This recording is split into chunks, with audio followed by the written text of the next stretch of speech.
Ya, sementara itu kasus perdagangan manusia masih terus terjadi dengan modus yang beragam. 12 tersangka praktik perdagangan ginjal ke Kamboja dijual dan disekap di Kamboja. Ratusan WNI menjadi korban TPPO di Kamboja. Iming-iming gaji jutaan rupiah jadi senjata ampuh para agen tenaga kerja merayu calon korbannya. Sementara itu kasus perdagangan Pengakuan di Kamboja.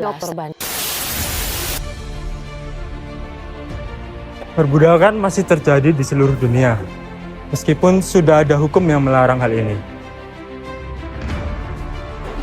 Perdagangan manusia belum musnah, masih banyak jutaan orang yang menjadi korban. Mereka dipaksa bekerja, dieksploitasi secara seksual, bahkan diperjualkan organnya. Ini terjadi karena kemiskinan, tipu daya, dan lemahnya pengawasan. Di Indonesia, hukum sudah ada, tapi penanganannya harus diperhatikan. Perbudakan seharusnya menjadi masa lalu. Namun, apakah benar telah lenyap dari dunia ini? Faktanya, di balik gemerlap kota dan senyum harapan, jutaan orang masih hidup dalam jerat modern. Dipaksa bekerja, dijual, dan disiksa. Ini adalah wajah nyata dari perdagangan manusia. Perdagangan manusia adalah perekrutan, pemindahan, hingga eksploitasi seseorang melalui paksaan, penipuan, atau ancaman. Bentuknya bisa bekerja paksa, eksploitasi seksual, bahkan perdagangan organ.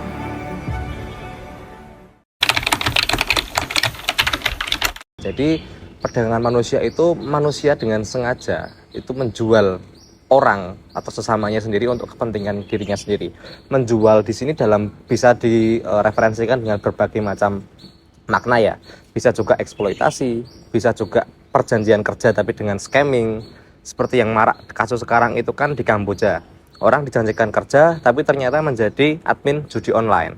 Atau juga kalau kita lihat kasus-kasus di Timur Tengah, itu mereka kerja tapi dieksploitasi. Nah, perdagangan manusia itu bukan hanya menyasar kepada seperti dulu 1800-an kan perdagangan manusia itu sangat jelas ya. Orang diperbudak, diperjualbelikan. Tapi ketika kita membicarakan perdagangan manusia di konteks zaman sekarang, yaitu kasusnya sangat dinamis. Bisa juga scamming, bisa juga penipuan, bisa juga kasus-kasus yang lain yang berkaitan dengan manusia, yang mengeksploitasi manusia, itu juga bisa dikategorikan sebagai perdagangan manusia. Jadi definisi dari perdagangan manusia itu sudah bergeser dari 1800-an ketika masih perdagangan manusia, perbudakan masih marak, sekarang sudah bergeser maknanya. Menurut data International Labour Organization tahun 2022, ada lebih dari 50 juta orang yang hidup dalam situasi perbudakan modern di dunia. Dan ya, Indonesia termasuk di dalamnya. Yang membuat kejahatan ini berbahaya adalah cara mereka memanipulasi dengan janji kerja dan kehidupan yang lebih baik. Tetapi yang datang justru penderitaan. Ya, kenapa hal ini masih marak terjadi? Pertanyaan menarik.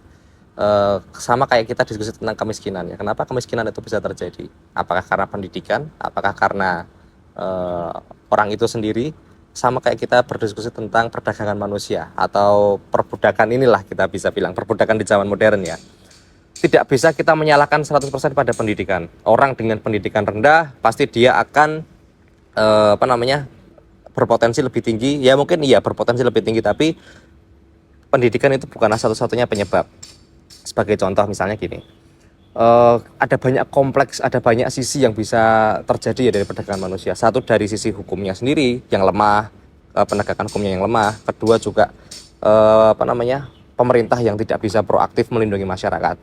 Saya ambil contoh kasus nyata aja. Ketika terjadi perdagangan manusia atau perbudakan atau pelanggaran tenaga kerja Indonesia di luar negeri, itu kan balik lagi kepada pemerintah ya. Gimana caranya kamu bisa melindungi warga negaramu. Nah, kenapa ini bisa terjadi? Karena pemerintah kita, saya jujur saja, pemerintah kita sebetulnya abai terhadap kepentingan masyarakat di luar. Jadi ya sudah, pemerintah itu hanya sekedar membuat regulasinya, tapi tidak ada penegakannya. Pendidikan juga ada ambil faktor di situ ya. Orang dengan pendidikan rendah, let's say SMP ke bawah, itu pemahaman dia atau critical thinkingnya dia itu tidak bisa disamakan dengan orang yang menempuh pendidikan S1.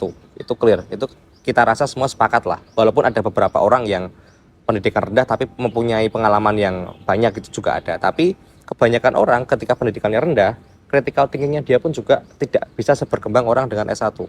Nah, orang-orang yang seperti inilah yang kita sebut dengan kaum rentan. Rentan untuk apa? Rentan untuk dimanfaatkan, rentan untuk dieksploitasi, rentan untuk digunakan tenaganya dan dibohongi.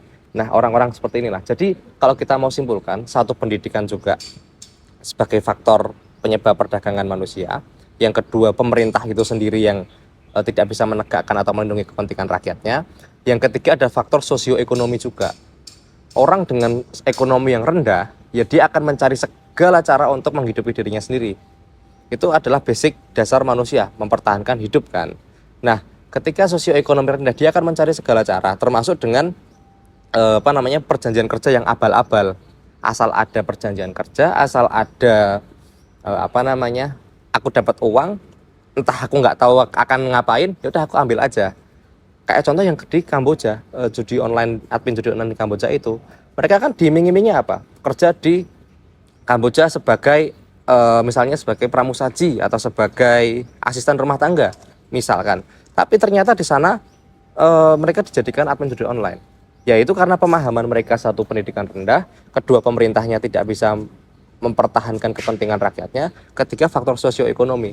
Jadi perdagangan manusia itu sebenarnya kita tidak bisa menyalahkan 100% pada korban ya, karena ini sisi dimensinya banyak.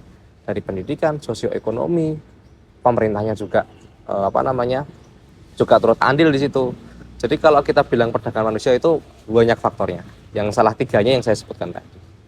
Di Indonesia, kasus perdagangan manusia terjadi di berbagai daerah, dari Nusa Tenggara Timur, Kalimantan Barat, hingga Jakarta.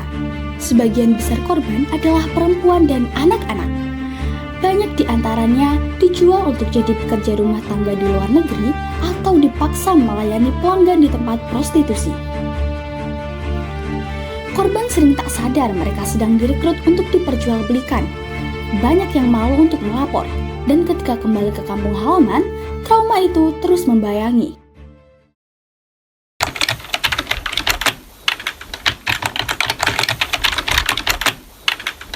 Kalau kita bicara kaitannya dengan sila kedua Pancasila, Pancasila itu kan bisa dibilang grand norm ya. Kalau kita pakai bahasa Hans Kelsen, grand norm atau norma dasar, yang dia menjadi falsafah hidup atau menjadi way of life-nya manusia Indonesia. Tapi kita juga mau lihat kalau pertanyaannya kayak gitu, jawabannya bisa, seharusnya bisa. Tapi itu kan nilai esensial dari Pancasila adalah kemanusiaan yang adil dan beradab.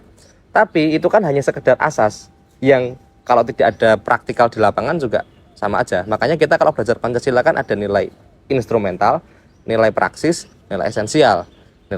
Nah, yang saya mau bawa ke sini adalah nilai instrumentalnya. Apa turunan dari kemanusiaan yang adil dan beradab? Hukum yang mengatur tentang kepentingan itu. Bagaimana cara memanusiakan manusia, bagaimana cara melindungi tenaga kerja Indonesia yang ada di luar negeri. Itu sebetulnya salah satu penegakan, salah satu pengejawantahan dari sila kedua itu, kemanusiaan yang adil dan beradab. Jadi kalau pertanyaannya apakah bisa, seharusnya bisa. Cuman balik lagi kepada pemerintah. Apakah pemerintah punya political will untuk melakukan itu? Apakah pemerintah mempunyai keinginan untuk melakukan atau menegakkan dari sila kedua Pancasila, kemanusiaan yang adil dan beradab. Indonesia sebenarnya sudah memiliki payung hukum Undang-Undang Nomor 21 Tahun 2007. Pelaku bisa dikenai hukuman 3 hingga 15 tahun penjara dengan denda hingga miliaran rupiah. Namun, pelaksanaannya belum maksimal. Banyak pelaku lolos, korban jarang mendapat perlindungan optimal. Kita butuh penegakan hukum yang lebih tajam. Ini bukan kejahatan biasa, ini kejahatan terhadap kemanusiaan. Kita semua bisa jadi pelindung, bukan hanya aparat dan pemerintah. Edukasi dan kepedulian adalah kunci. Jangan remehkan obrolan tetangga, jangan diam saat melihat kejanggalan. Satu laporan bisa menyelamatkan 1 nyawa. Di balik angka-angka, ada manusia, ada ibu, anak, sahabat. Perdagangan manusia adalah strategi yang masih berlangsung. Mari mulai dari diri sendiri, waspada, peduli, dan bertindak. karena satu langkah kecil bisa menyelamatkan banyak jiwa. Kita semua memiliki peran untuk menghentikannya. Waspadalah terhadap tawaran pekerjaan yang ilegal. Ajak orang-orang sekitar untuk selalu mengecek kebenaran informasi. Bersama kita lawan perdagangan manusia mulai dari diri sendiri, keluarga, dan lingkungan. Satu langkah kecil dapat menyelamatkan banyak orang.